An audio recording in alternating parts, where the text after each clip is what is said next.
Às vezes, a gente passa a vida inteira construindo um castelo de areia, acreditando que ele é feito de pedra. Damos o sangue, o suor, os sonhos e até o teto sobre a nossa cabeça, tudo em nome de um amor que acreditamos ser sagrado, o amor de mãe. Mas o que acontece quando esse castelo desmorona e você percebe que a pessoa para quem você deu o mundo, na verdade, sente vergonha de você? O que você faz quando a sua própria filha, aquela que você carregou no colo e por quem abriu mão de tudo, olha nos seus olhos e diz que a sua presença é um incômodo no dia mais feliz da vida dela? Eu sempre achei que o sacrifício fosse o tempero do amor, que quanto mais eu desse, mais ela seria feliz. Por anos, fui o alicerce silencioso, fui o banco, a conselheira, a empregada e o degrau para que ela subisse na vida. Mas houve um momento, um segundo de silêncio pesado naquela sala de jantar luxuosa, em que percebi que não era mais a mãe dela. Eu era apenas um detalhe inconveniente que precisava ser escondido. Dizem que o silêncio de uma mãe é perigoso. Eles estão certos, mas o que não sabiam é que o meu silêncio não era de aceitação. Era o silêncio de quem estava, finalmente, acordando para um pesadelo que eu mesma ajudei a financiar. Meu nome é Helena, tenho 63 anos. Mas antes de continuarmos, certifique-se de já estar inscrito no canal e conte-nos nos comentários de onde você está assistindo a este vídeo. Adoramos saber o alcance das nossas histórias. Nasci em uma família simples, no interior de Minas Gerais, em uma cidadezinha chamada Conceição do Mato Dentro. Meu pai era carpinteiro. Minha mãe costurava para fora. Éramos 5 irmãos dividindo 2 quartos pequenos. Mas havia algo que meu pai sempre repetia, todas as noites antes de dormir. Respeito é o único patrimônio que ninguém pode tirar de você.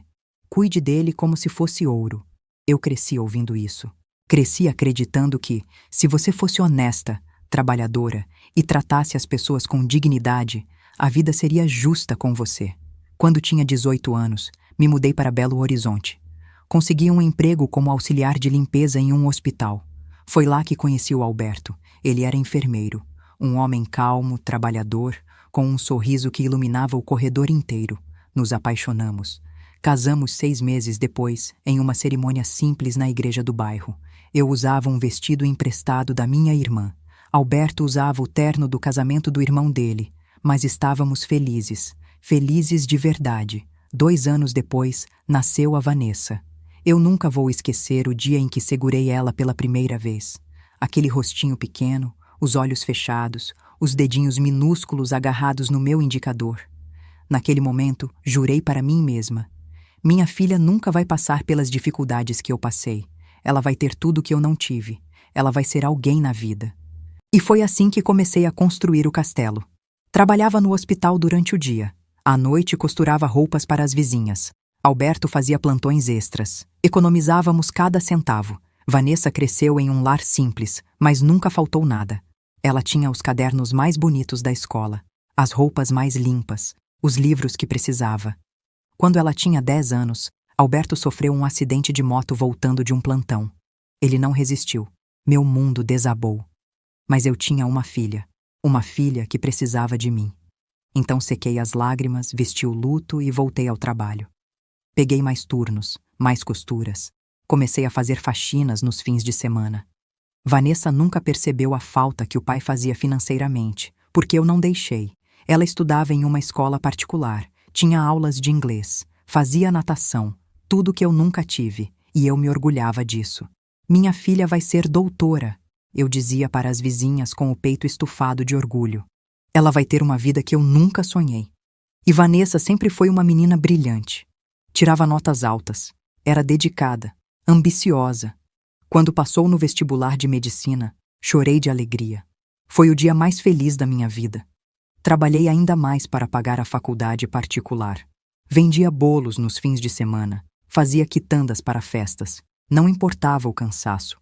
Eu estava realizando o sonho da minha vida, ver minha filha se formar doutora. E ela se formou. Com honras. Eu estava na primeira fila da formatura, com um vestido que comprei especialmente para a ocasião.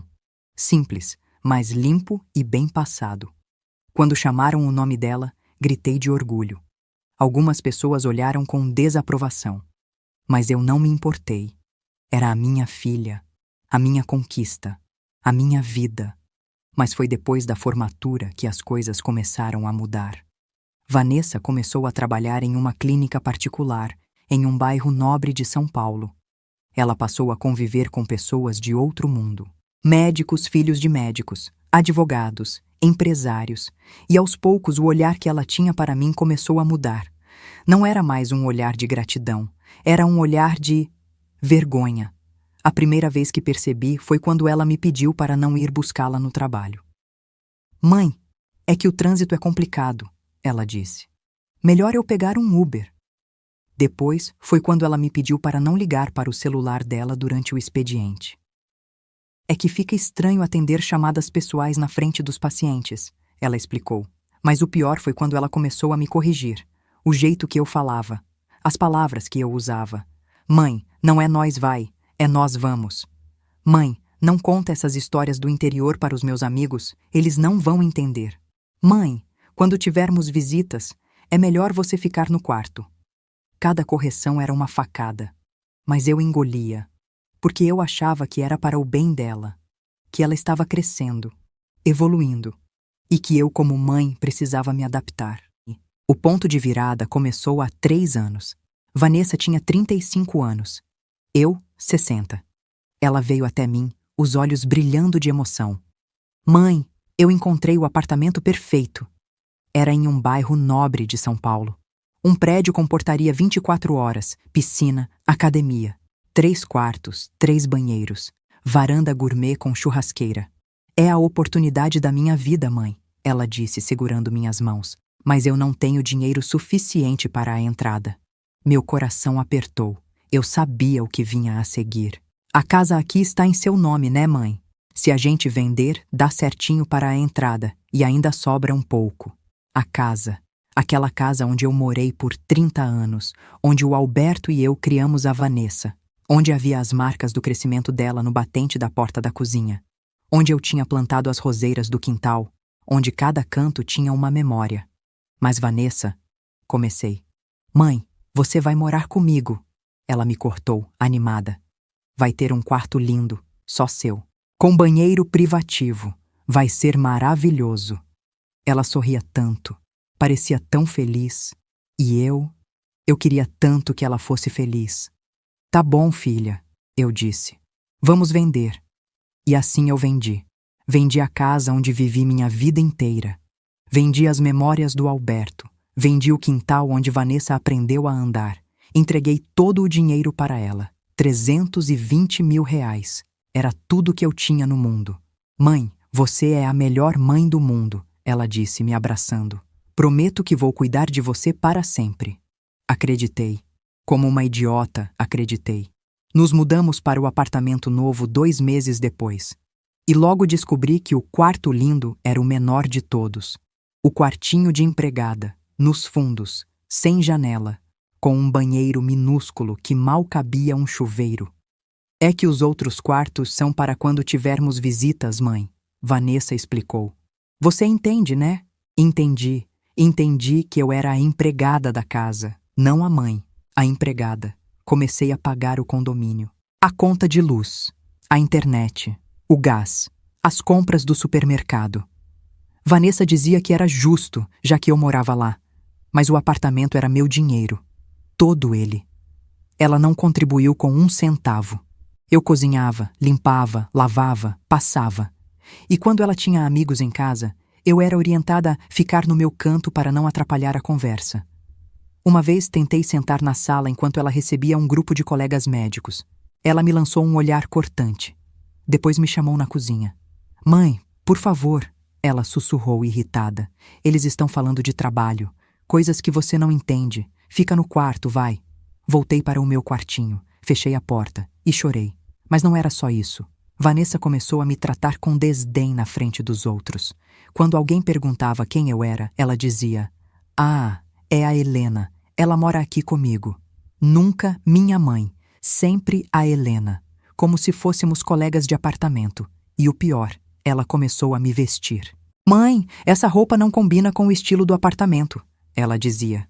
Vista essa aqui. Me dava roupas sem graça, marrons, cinzas, roupas de velha. Meu cabelo, que sempre gostei de usar solto, ela pedia para eu prender. Fica mais arrumado assim, mãe. Arrumado. Invisível. Era isso que ela queria. Que eu fosse invisível. E então surgiu o casamento. Foi há 6 meses que Vanessa conheceu o Ricardo, um médico também, filho de uma família tradicional de São Paulo. O pai dele era desembargador aposentado, a mãe, de uma linhagem de cafeicultores. Ricardo era bonito, educado, bem vestido e claramente rico. Vanessa ficou obcecada. Mãe, ele é perfeito, ela dizia. Perfeito. O namoro foi relâmpago. 3 meses depois, ele a pediu em casamento. Em um restaurante caro, com anel de diamante, fotógrafo escondido. Tudo muito perfeito. Vanessa veio para casa flutuando. Mãe, eu vou casar. Fiquei feliz por ela, claro que fiquei. Mas algo no fundo do meu coração me dizia que aquilo não ia acabar bem. O planejamento do casamento começou imediatamente. Vanessa queria uma festa grande, 500 convidados, em uma mansão histórica em São Paulo, decoração francesa, buffet de luxo, flores importadas, tudo do melhor e do mais caro. Mãe, eu preciso da sua ajuda, ela disse, se sentando ao meu lado na sala. O casamento vai custar 300 mil reais. Meu coração parou. 300 mil reais. Era mais do que eu ganhei em toda a minha vida. Vanessa, eu não tenho esse dinheiro, eu disse. Mas você tem, mãe, ela respondeu calmamente. Você ainda tem a aposentadoria e aquela poupança que sobraram da venda da casa. Posso usar isso como garantia para conseguir um empréstimo. Mas filha, mãe, por favor, ela me cortou. É o meu casamento, o dia mais importante da minha vida. Você não quer que eu seja feliz? Era sempre assim. Você não quer que eu seja feliz? Como se minha felicidade não importasse. Como se eu só existisse para fazê-la feliz. Então concordei. Mais uma vez. Assinei como avalista do empréstimo. Usei minha pequena poupança como entrada para o buffet. E comecei a pagar as parcelas mensais. Vanessa contratou tudo. O melhor de tudo. E eu? Eu pagava, calada, invisível. Os preparativos do casamento duraram meses. E a cada semana que passava, Vanessa ficava mais distante, mais fria, mais arrogante. Ela começou a trazer a sogra para casa, Letícia. Uma mulher de 60 anos, cabelos loiros impecáveis, roupas de grife, perfume caro. Ela falava com aquele sotaque paulistano carregado, cheio de pedância, e me olhava como se eu fosse uma mancha no sofá. Vanessa, querida, ela dizia, ignorando completamente minha presença. A decoração está divina. Você tem um gosto impecável. Vanessa sorria, radiante. Obrigada, Letícia. Estou me esforçando tanto para que tudo seja perfeito. Eu estava na cozinha, preparando café. Invisível. Até que um dia, servi o café na sala. Letícia me olhou de cima a baixo. Vanessa, quem é ela? Houve um silêncio. Um silêncio que durou uma eternidade. Ah, é a Helena, Vanessa disse, sem me olhar nos olhos. Ela trabalha aqui em casa. Mora no quartinho dos fundos. Trabalha aqui. Ela não disse que eu era a mãe dela. Disse que eu trabalhava ali. Letícia assentiu, como se aquilo fizesse todo o sentido. Ah, entendi. Que bom que você tem alguém para ajudar com a casa, querida. Uma mulher da sua posição não pode perder tempo com essas coisas. Vanessa concordou. E eu? Voltei para a cozinha. Fechei a porta. E me apoiei no balcão, as pernas tremendo. Minha própria filha tinha me transformado em empregada, na frente da sogra dela, na frente de todo mundo, e não sentia nenhum remorso. Mas o pior ainda estava por vir. Faltando 3 semanas para o casamento, ouvi uma conversa que mudaria tudo. Era uma noite de quinta-feira. Vanessa estava no telefone na sala. Eu estava no corredor, voltando do banheiro, e ouvi. Não se preocupe, Letícia. Ela disse ao telefone, rindo de forma afetada. Minha mãe não vai ser um problema. Parei. Problema? Eu já estou resolvendo isso. Ela continuou. O casamento será impecável, sem nada que destoe da elegância que a sua família exige. Sem nada que destoe. Eu era o que destoava? Sim, sim, Vanessa disse. Ela não vai estar presente.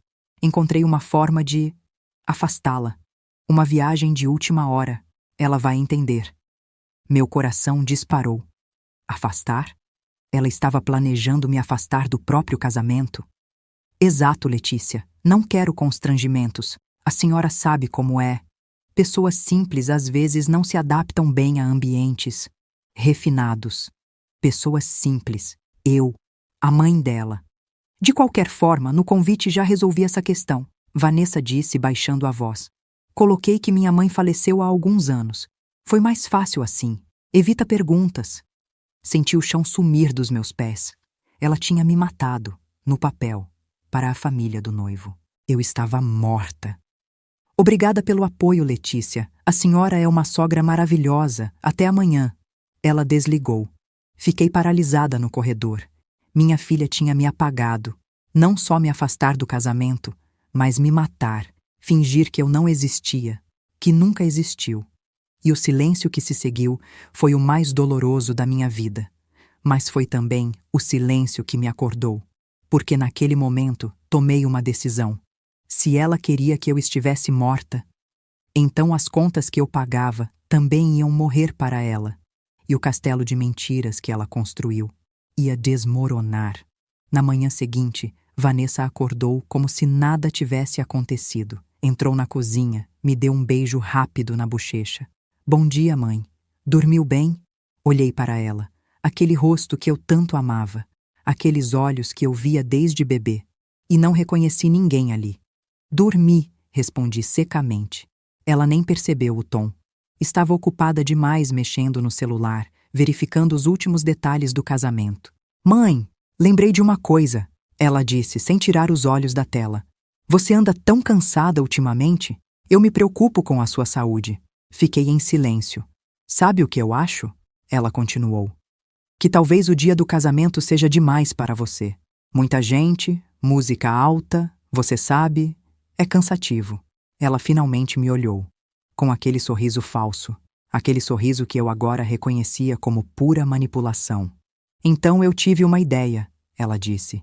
Que tal você tirar esse fim de semana para descansar? Tem uma estância hidromineral maravilhosa em Campos do Jordão. Eu mesma pago.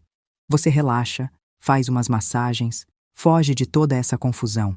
Ali estava, o plano para me afastar. E o meu vestido, Vanessa? Perguntei, mantendo a voz calma. Eu já escolhi o tecido. Ela deu uma risadinha nervosa. Ai, mãe, sinceramente nem tive tempo de ver isso. O estilo da festa mudou.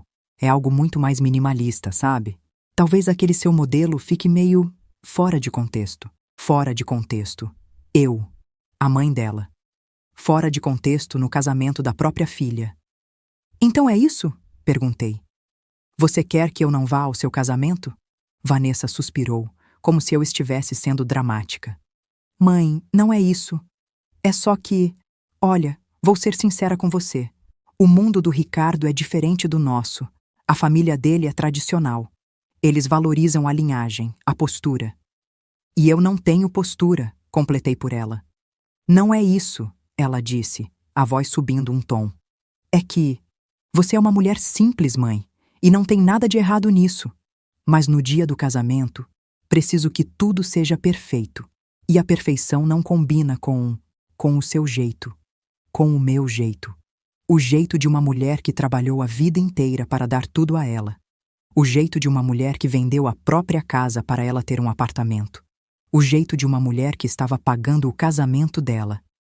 As pessoas vão perguntar, sabe? Vanessa continuou. Vão notar o seu sotaque, suas mãos, suas histórias de interior. Eu não quero passar a noite dando explicações. Aquelas palavras entraram em mim como agulhas, mas eu não deixei transparecer. Apenas assenti. Entendo, eu disse. Vanessa pareceu aliviada. Sabia que você ia entender, mãe. A viagem está marcada para sexta de manhã. Vai ser maravilhoso. Você merece. E saiu da cozinha, deixando-me sozinha. Eu fiquei ali, parada, olhando para a xícara de café na minha frente. E então, pela primeira vez em muito tempo, sorri. Porque eu tinha um plano. Nos dias que se seguiram, Vanessa aumentou o controle sobre mim. Se o telefone tocava, ela atendia primeiro. Se alguém vinha me visitar, ela inventava que eu estava indisposta. Minha mãe não está muito bem, ela dizia. Anda esquecendo as coisas, confundindo os dias. Sabe como é, né? A idade. Ela estava plantando a semente, fazendo com que as pessoas acreditassem que eu estava perdendo a cabeça. Assim, se eu reclamasse, se eu contasse a verdade, ninguém acreditaria. Seria apenas a velha confusa, ressentida, que estava tendo delírios. Era um plano perfeito. Mas ela não sabia que eu também tinha um. Na quarta-feira, 3 dias antes do casamento, esperei Vanessa sair para o trabalho. Vesti minha melhor roupa, peguei minha bolsa e fui ao banco. Pedi para falar com o gerente. Seu Maurício era um homem gentil, de uns 50 anos, que me conhecia há mais de 20. Dona Helena, ele disse sorridente. Que bom vê-la. Como está? Estou bem, seu Maurício, respondi. Mas preciso da sua ajuda com uma coisa muito importante. Sentamos em sua sala, e eu expliquei tudo. O apartamento que comprei com o dinheiro da minha casa, o empréstimo que eu avaliei para o casamento, as parcelas que eu pagava, e como minha filha estava me afastando de tudo. Seu Maurício ouviu em silêncio. Quando terminei, ele suspirou. Dona Helena, a senhora tem direitos, ele disse. Esse apartamento foi comprado com o seu dinheiro, e o empréstimo está no seu nome. A senhora pode cancelar tudo se quiser. É exatamente o que eu quero fazer, eu disse. Mas preciso saber, se eu cancelar o empréstimo agora, o que acontece? Ele verificou no computador. O buffet, a decoração, o aluguel da mansão, tudo foi pago com cheques garantidos por esse empréstimo, ele explicou. Se a senhora cancelar, os cheques vão voltar, e os fornecedores vão suspender os serviços imediatamente. Imediatamente. Repeti. Sim, em menos de 24 horas. Respirei fundo. Então faça o cancelamento, por favor. Ele me olhou com preocupação. Dona Helena, a senhora tem certeza? Tenho, respondi, firme. Minha filha me disse que estou morta. Se estou morta, não posso pagar contas, não é mesmo? Ele entendeu. E digitou no sistema. Pronto, ele disse. O cancelamento será processado até amanhã de manhã. As notificações aos fornecedores saem automaticamente. Obrigada, seu Maurício. Saí do banco com o coração acelerado, mas não de medo, de alívio. Pela primeira vez em anos, senti que estava fazendo algo por mim. Não pela Vanessa. Por mim. Voltei para o apartamento. Vanessa chegou à noite, estressada como sempre. Mãe, suas malas estão prontas? Ela perguntou, mal me olhando. O carro vem buscar você amanhã de manhã, às 9. Estão prontas, menti. Ótimo, agora preciso terminar de revisar a lista de convidados. Ela foi para o quarto dela, e eu fui para o meu. Deitei na cama e dormi a melhor noite de sono dos últimos 3 anos. A quinta-feira amanheceu. Vanessa acordou cedo, animada. Mãe, o carro já está chegando. Desci com uma pequena mala, não tinha quase nada dentro. Algumas roupas, um livro, documentos. O motorista pegou a mala. Vanessa me deu um beijo rápido. Aproveite o spa, mãe. Vai ser ótimo para você. Entrei no carro, e enquanto nos afastávamos do prédio, olhei para trás, para aquele apartamento que eu comprei, e sorri, porque sabia o que vinha a seguir. O motorista me deixou na rodoviária, como combinado, mas eu não embarquei para Campos do Jordão. Esperei ele ir embora, e chamei um táxi. Para onde, senhora? O taxista perguntou. Rua Barão de Itapetininga, 255, respondi. O escritório do Dr. Arnaldo. Dr. Arnaldo era o advogado que cuidou da papelada do apartamento. Um homem sério, de uns 60 e poucos anos, que trabalhava com meu falecido marido. Cheguei ao escritório dele às 10 da manhã. A secretária me reconheceu. Dona Helena, que surpresa! O doutor está em reunião, mas posso avisá-lo que a senhora está aqui. Por favor. 5 minutos depois, Dr. Arnaldo me recebeu. Dona Helena, ele disse, apertando minha mão. Quanto tempo? O que a traz aqui? Sentei na cadeira em frente à mesa dele e contei tudo. Desde a venda da casa até o casamento. Desde as humilhações até o convite com In Memoriam. Ele ouviu em silêncio, o rosto cada vez mais sério. Quando terminei, ele suspirou.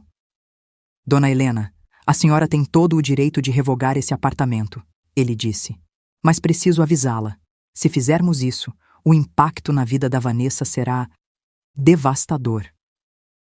Ela me matou, doutor, eu disse calmamente. No convite do casamento dela, estou morta. Se estou morta, não posso ter um apartamento no meu nome, não é? Ele me olhou por um longo momento, e então assentiu. A senhora está certa. Vou redigir os documentos. Passamos a manhã inteira naquele escritório.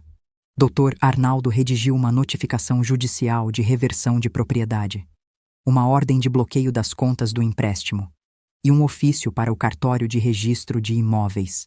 Dona Helena, se enviarmos isso hoje, ele disse, as notificações chegarão aos fornecedores ainda nesta tarde e o apartamento estará oficialmente em disputa legal até segunda-feira. Então envie, eu disse. Ele enviou. E então me ofereceu um chá. Dona Helena, posso lhe dar um conselho? Claro. Não vá ao casamento. O que vai acontecer lá não vai ser bonito. Deixe que os documentos falem por si. Pensei um pouco, mas então balancei a cabeça. Não, doutor. Eu vou. Preciso olhar nos olhos dela quando o castelo desmoronar. Ele assentiu. Então vá preparada, porque não vai ser fácil. Saí do escritório e fui para um hotel pequeno, perto da Praça da República. Aluguei um quarto simples e esperei. A tarde passou devagar. Fiquei no quarto deitada pensando em tudo que tinha vivido com a Vanessa, nas noites em claro cuidando dela quando estava doente, nos trabalhos extras que fiz para pagar os estudos dela, no orgulho que sentia quando ela se formou, e em como, aos poucos, ela tinha se transformado em alguém que eu não reconhecia, alguém que sentia vergonha de mim. Às 6 da tarde meu celular tocou. Era um número desconhecido. Atendi. Dona Helena? Uma voz masculina disse. Aqui é Juliano, do Buffet Império Real.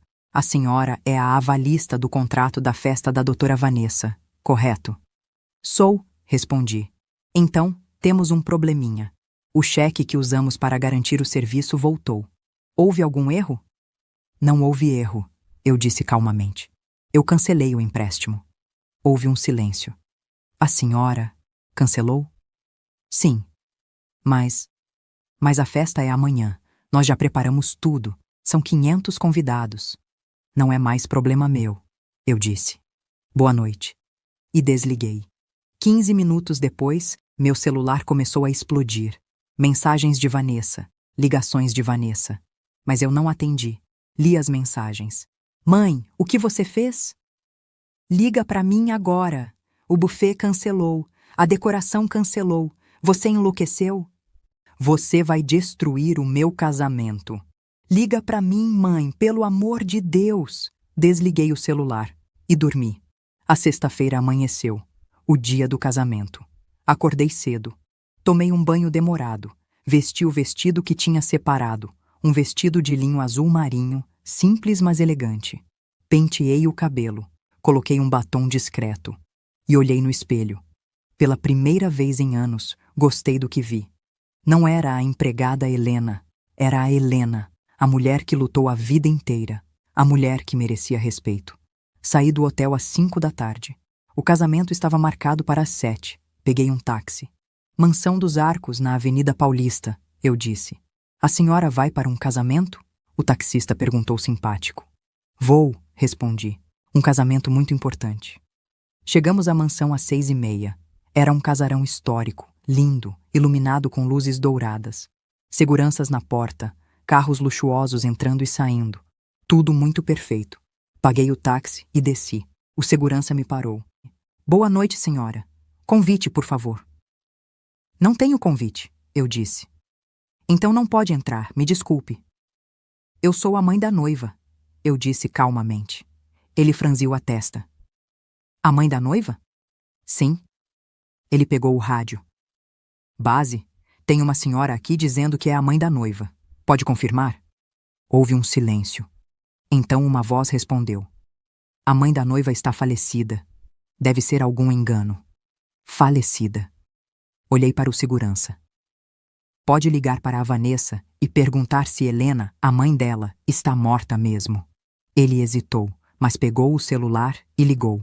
Doutora Vanessa, aqui é o segurança da entrada. Tem uma senhora chamada Helena aqui, dizendo que é a mãe da senhora. Eu podia ouvir o grito dela mesmo de longe. O segurança afastou o telefone do ouvido. Entendi, doutora. Pode deixar. Ele me olhou constrangido. A senhora pode entrar. Entrei pela porta lateral. A mansão era ainda mais linda por dentro. Flores por todo lado, lustres de cristal. Convidados bem vestidos conversando e rindo, mas havia algo errado. As mesas estavam vazias, não havia comida, não havia garçons, apenas alguns funcionários correndo de um lado para o outro, com caras desesperadas. Ouvi fragmentos de conversas. O buffet cancelou em cima da hora. Dizem que foi problema com o pagamento. Que vergonha, chamar 500 pessoas e não ter comida. Subi as escadas, sabia onde ficava a suíte nupcial. Vanessa estava lá. Parei na porta e respirei fundo. Então bati. Quem é? Ela gritou de dentro. Sou eu disse. A porta se abriu com tudo e lá estava ela, minha filha, linda no vestido de noiva, mas com o rosto vermelho de raiva. O que você fez? Ela gritou. O que eu fiz? Repeti calmamente. Você cancelou tudo. O buffet, a decoração, o casamento inteiro está desmoronando por sua causa. Entrei na suíte. Ricardo estava lá. E os pais dele. Todos me olhavam. Boa noite, eu disse educadamente. Sou a Helena, a mãe da Vanessa. O pai de Ricardo franziu a testa. A mãe? Mas Vanessa nos disse que a senhora tinha falecido. Disse? Perguntei, olhando para a Vanessa. Ela ficou pálida. Eu posso explicar. Explique então, eu disse. Explique para eles por que você me matou no convite, por que me escondeu, por que me trancou no quartinho dos fundos do apartamento que eu comprei. Você está ficando louca, Vanessa gritou. Ricardo, eu avisei que ela tinha problemas mentais, mas eu estava preparada. Abri minha bolsa e tirei os documentos que o Dr. Arnaldo tinha preparado. Esses são os documentos de compra do apartamento onde sua noiva mora, eu disse, entregando-os para o pai de Ricardo. Está em meu nome, comprado com o dinheiro da venda da minha casa, e esse aqui é o contrato do empréstimo que eu avaliei para pagar este casamento. O pai de Ricardo leu os documentos. Sua expressão mudou. Vanessa, ele disse devagar. Você disse que o apartamento era seu. É meu! Ela gritou. Minha mãe me deu. Eu não dei, eu disse calmamente. Eu comprei com a promessa de que moraria com você, mas você me transformou em empregada. Isso não é verdade. Não é? Perguntei. Então por que você disse para a Letícia que eu era a governanta? Por que me escondeu de todo mundo? Por que me matou no convite? Vanessa começou a chorar, mas não eram lágrimas de tristeza. Eram lágrimas de raiva, de humilhação. Você está destruindo minha vida, ela gritou. Eu não estou destruindo nada, eu disse. Eu só estou devolvendo a verdade. A mãe de Ricardo se levantou. Ricardo, preciso falar com você. Agora. Eles saíram. Vanessa me olhava com ódio puro. Você vai se arrepender disso, ela sussurrou. Não vou, respondi. Porque pela primeira vez em anos estou fazendo o que é certo. Saí da suíte e desci para o salão. Os convidados estavam confusos, sem comida, sem decoração completa, sem festas. Ricardo apareceu com os pais. Ele foi até o microfone e anunciou com a voz embargada. Prezados convidados, lamento informar que o casamento foi cancelado. Um burburinho tomou o salão. Peço desculpas a todos. Houve circunstâncias imprevistas. As pessoas começaram a sair. Vanessa desceu as escadas correndo, ainda de vestido de noiva. Não, Ricardo, não faz isso. Por favor. Mas ele já estava saindo. Ela se virou para mim e correu na minha direção. Você destruiu minha vida. Você destruiu tudo. Seguranças a seguraram e eu olhei nos olhos dela. Não, Vanessa, eu disse calmamente. Você destruiu a sua própria vida, quando escolheu a mentira ao invés da verdade, quando escolheu a aparência ao invés do caráter, e quando escolheu me enterrar para poder subir. Ela caiu de joelhos, chorando, e eu saí daquela mansão, de cabeça erguida, pela primeira vez em anos, livre. 6 meses se passaram desde aquele dia. Dói ver no que minha filha se tornou. Mas o que doía mais era vê-la perdendo o caráter. O apartamento foi vendido. Eu comprei uma casa pequena em um bairro tranquilo de São Paulo, com quintal, com flores, com paz. Vanessa enfrenta as consequências.